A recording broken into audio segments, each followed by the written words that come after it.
নমস্কার বন্ধুরা, সর্বাণীর আরেকটা ব্লগে তোমাদের সবাইকে স্বাগত। তো আজকে যে রান্নাটা নিয়ে এসেছি সেটা হচ্ছে কড়াই পনির।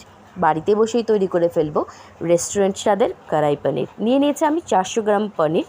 এখানে নিয়ে নিয়েছি গোটা একটা ক্যাপসিকাম, এখানে নিয়ে নিয়েছি পেঁয়াজ আর গোটা একটা রসুন। পেঁয়াজ কিন্তু আমি 5টা নিয়ে নিয়েছি। আর নিয়ে নেব কাঁচা লঙ্কা, যা যা ইনগ্রিডিয়েন্টস লাগবে। এখানে দেখো আমি পনিরগুলো কেটে একদম কিউব কিউব আকারে করে কেটে নিয়েছি, পিস পিস করে, যাতে আমার রান্নাটা করতে সুবিধা হয়। আগে আমি নিয়ে নিয়েছি। আর এখানে দেখো নিয়ে নিয়েছি টমেটো কুচি, পেঁয়াজ কুচি, নিয়ে নিয়েছি ক্যাপসিকামগুলো কিউব কিউব করে কেটে, আর নিয়ে নিয়েছি পেঁয়াজগুলোও কিন্তু এরকম কিউব করে কেটে নিয়েছি। আর সাথে নিয়ে নিয়েছি রসুন। রসুন কিন্তু আমি এখনও কিছু করিনি, আস্ত রেখে দিয়েছি। এখন দেখো আমার কড়াইটা আমি বসিয়ে দিয়েছি। কড়াইটা খুব ভালো গরম হয়ে গেছে। তার মধ্যে দিয়ে দিলাম আমি 1 চামচ বাটার। বাটারটার মধ্যে আমি দিয়ে দেব পেঁয়াজ কুচি, আর দিয়ে দেব ওই কিউব করে রাখা ক্যাপসিকামগুলো। পেঁয়াজগুলোও কিন্তু যেটা কিউব করে রেখেছিলাম সেটা আমি বাটার দিয়ে জাস্ট একটু সটে ভাব করে নেব। হয়ে গেলে আমি ওটাকে নামিয়ে নেব। খুব সুন্দর আমার কড়াইটা গরম হয়ে গেছে, তোমরা বুঝতেই পারছো। আর এখানে দেখো কিছু ভাজা মশলা বানাবো, তার জন্য নিয়ে নিয়েছি গোটা ধনে, গোটা জিরে, শুকনো লঙ্কা আর গরম মশলা। এখানে আমি পেঁয়াজ কুচি আর রসুনগুলোকে সামান্য একটু কুচি কুচি করে নেব, কারণ রান্নাটা করতে আমার পেঁয়াজগুলোকে একদম মিহি করতে হবে। কিন্তু চাইলে তোমরা পেস্ট করতেই পারো, আমি কিন্তু এখানে পেস্ট করছি না। আর পনিরগুলো আমি একটু ভেজে নেব, কারণ পনির একটু ভাজা ছাড়া আমার বাড়ির কেউ পছন্দ করে না। আর যে মশলাগুলো নিয়েছিলাম সেটা একটু হালকা গরম করে নিয়ে আমি মশলাটাকে পুরো ডাস্ট করে নেব। দেখো এখানে দেখো আমার মশলাগুলো খুব সুন্দর ডাস্ট হয়ে গেছে। আমি ওটাকে একদম ব্লেন্ড করে নেব। এখানে আমি রান্নাটা করব সর্ষের তেলে। ফোড়নে আমি দিয়ে দিলাম গোটা জিরে আর দিয়ে দিলাম তেজপাতা। এখন আমি যেই পেঁয়াজ আর রসুনগুলো, দেখো এখানে টমেটো, পেঁয়াজ, আমি রসুন একদম মিহি করে কিন্তু জাস্ট একটু কুচি কুচি করে নিয়েছি। আমার হাতে যে ব্লেন্ডারটা আছে সেটা দিয়ে, আমি কিন্তু পুরো পেস্ট করিনি, দেখতেই পাচ্ছ তোমরা।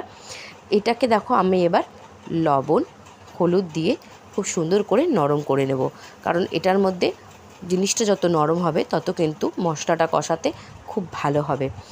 এটার মধ্যে কিন্তু আমি একবারে টমেটো দিয়ে দিয়েছি, একদম হাতে যে ব্লেন্ড করেছি সেটা দিয়ে। দেখো এটাকে আমি খুব সুন্দর করে ভেজে নেব। ভাজতে ভাজতে কিন্তু অলরেডি আমার এটা পুরো নরম হয়ে যাবে, একেবারে তেল ছেড়ে আসবে। দেখো দেখতেই পাচ্ছ তোমরা, দেখো কত সুন্দর ভাজা হয়ে গেছে। এখন আমি দিয়ে দিলাম 2 টেবিল চামচ আদা বাটা। আমার ওটা একটা মাপ করা আছে, আমি ওটা দিয়ে দিলাম। তোমরা চাইলে চামচ দিয়ে দিতেই পারো। দেখো এখানে যে ভাজা মশলাটা আমি ব্লেন্ড করে রেখেছিলাম, আমি সেটাকে এখন দিয়ে দিচ্ছি রান্নাটার মধ্যে। আমি কিন্তু আর কোনো রকম ধনে জিরে গুঁড়ো কিছু অ্যাড করব না, কারণ আমার এই ভাজা মশলাটার মধ্যে সব ছিল। দিয়ে দিলাম 1 চামচ লঙ্কা গুঁড়ো। দেখো খুব সুন্দর করে এখন আমি নেড়ে নেব, মশলাটা কষিয়ে নেব। যত মশলাটা কষানো ভালো হবে তত কিন্তু স্বাদটা উঠে আসবে। আর যেই মশলাটা আমি মানে ব্লেন্ডারে গুঁড়িয়ে নিয়েছিলাম তার কিন্তু অভূতপূর্ব একটা টেস্ট ওঠে, কিন্তু খুব সুন্দর। দেখো এখানে আমার মশলাটা কষানো হয়ে গেছে। দিয়ে দিলাম 1 টেবিল চামচ চিনি। চিনি অবশ্যই স্বাদ মতো, যার যার, আমরা একটু মিষ্টি কম খাই তাই জন্য আমি 1 টেবিল চামচ দিয়েছি। দিয়ে দিলাম ফ্যাটানো টক দই। এবার আমি খুব ভালো করে মশলাটা কিন্তু আবার কষাতে থাকবো। যত মশলা কষানো ভালো হবে তত কিন্তু তার স্বাদটা উঠে আসবে খুব সুন্দর। দেখো রেস্টুরেন্ট স্টাইলে আমি কড়াই পনির দেখাচ্ছে, অথচ বাড়িতেই। দেখো মশলায় আমি দিয়ে দিয়েছি জল। এবার যে আমি ক্যাপসিকাম আর পেঁয়াজটা যে আমি ভেজে রেখেছিলাম সেটা আমি দিয়ে দিলাম সেটার মধ্যে, কারিটার মধ্যে। আর কারিটা খুব সুন্দর একদম ফুটে উঠেছে। দেখো তার মধ্যে আমি অ্যাড করে দিলাম পনিরগুলো। এখন আমি পনিরগুলো দিয়ে জাস্ট একটু ফুটে উঠলেই বাদবাকি ইনগ্রিডিয়েন্টসগুলো দিয়ে জাস্ট নামিয়ে নেব। দেখো আমার এখানে গ্রেভিটা কিন্তু অলরেডি ডান। এখন জাস্ট একটু ফুটে ওঠার অপেক্ষায়। দেখো কি সুন্দর ফুটে উঠেছে, আর উপর থেকে তেলও ভেসে উঠেছে, তার মানে আমার রান্নাটা কিন্তু হয়ে গেছে। এখন আমি দিয়ে দিচ্ছি কাসৌরি মেথি, একদম হাতে রোস্ট করে দিয়ে দিচ্ছি 1 চামচ বাটার। খুব সুন্দর গন্ধ বেরিয়েছে অলরেডি। মানে একটা দারুণ একটা ফ্লেভার বেরিয়ে উঠেছে। তারপরে আমি দিয়ে দিয়েছি গরম মশলা গুঁড়ো।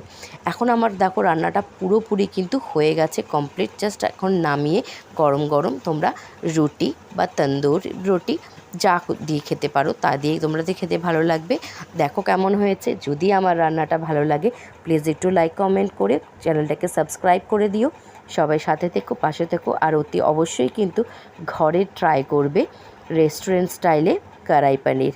খুব সহজ উপায়ে আমি দেখিয়ে দিলাম, তোমরা কিন্তু সবাই একবার করে ট্রাই করো। গরম ভাতে কিন্তু জমে যাবে। টাটা।